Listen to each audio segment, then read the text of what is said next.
Assalamualaikum warahmatullahi wabarakatuh. Halo Pak, kami dari kelompok 4 mata kuliah statistik terapan dengan dosen pengampu Pak Mahmudin SOS MSI.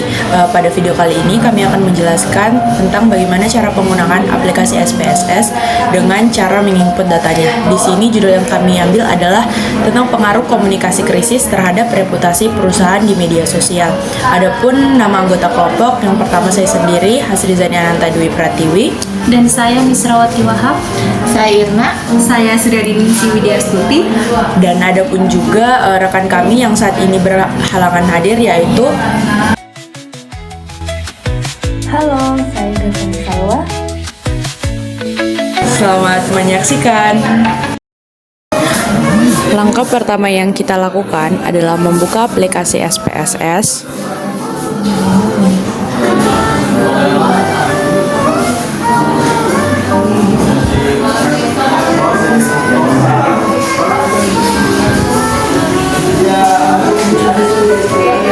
Setelah tampilannya terbuka, pada pojok kiri bawah, klik variabel views, dan pada kolom name, kita harus mengisi X dan Y-nya. Selanjutnya, pada desimal, kita merubah angka 2 ini menjadi 0, begitupun pada variabel Y-nya. Next, beralih ke label. Untuk X-nya itu, kita isi pengaruh komunikasi krisis.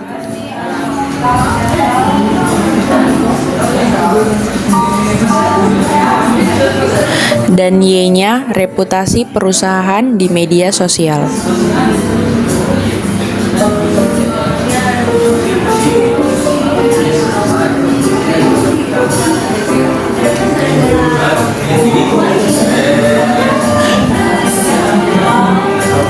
Selanjutnya untuk values, di sini kita menggunakan skala Likert yang menggunakan angka 1 sampai 5, di mana angka 5 itu menandakan sangat baik,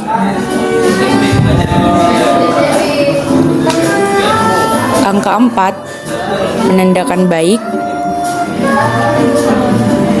angka 3 menandakan cukup baik,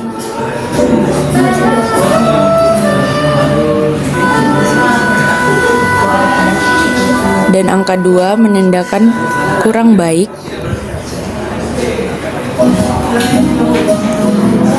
dan yang terakhir angka 1 menandakan tidak baik. Selanjutnya di add dan klik OK. Pada variabel Y dilakukan hal yang sama,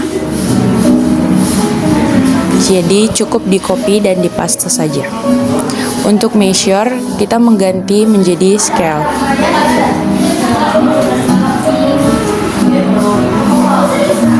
Langkah selanjutnya, pada pojok kiri bawah, klik data views dan masukkan data untuk X dan Y-nya.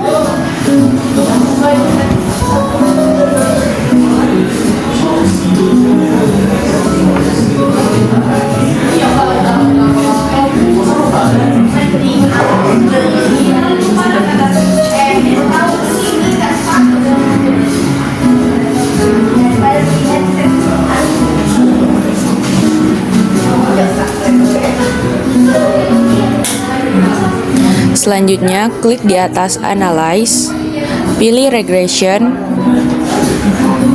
dan klik Linear.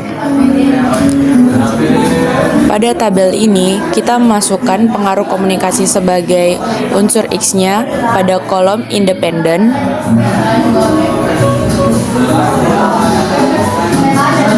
dan variabel Y-nya pada kolom Dependent. Klik statistik pada sebelah kanan dan checklist 3 bagian teratas, klik OK. Dan muncullah hasil dari hasil X dan Y yang telah kita peroleh.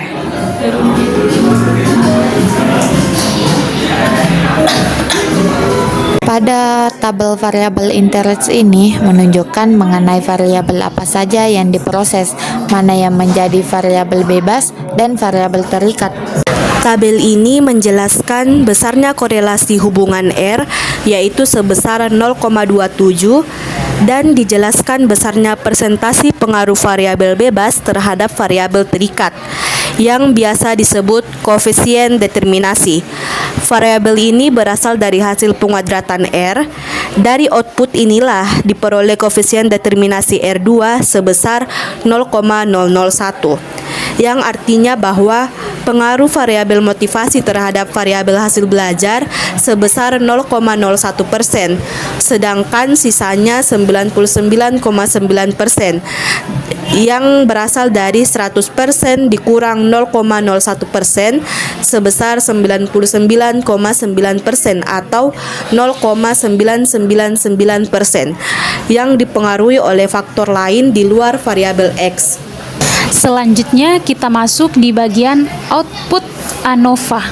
Nah, pada bagian ini untuk menjelaskan apakah ada pengaruh yang nyata atau signifikan dari variabel pengaruh komunikasi krisis atau X terhadap variabel reputasi perusahaan di media sosial atau Y.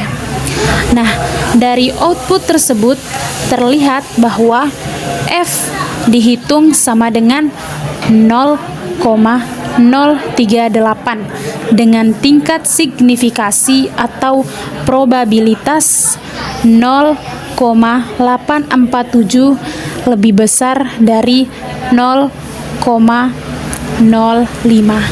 Maka model regresi tidak dapat dipakai untuk memprediksi variabel dari reputasi perusahaan di media sosial.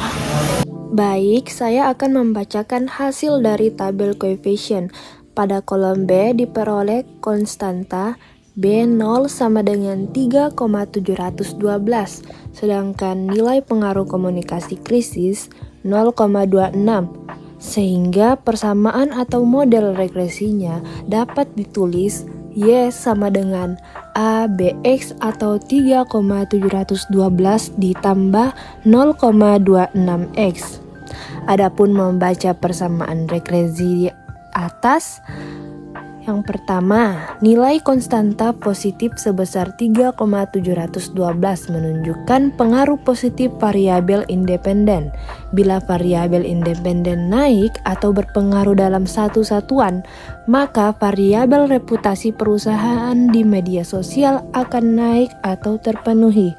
Yang kedua, koefisien regresi X sebesar 0,26 menyatakan bahwa jika pengaruh komunikasi krisis atau X mengalami kenaikan satu satuan, maka reputasi perusahaan di media sosial atau Y akan mengalami peningkatan sebesar 0,26 atau 26%.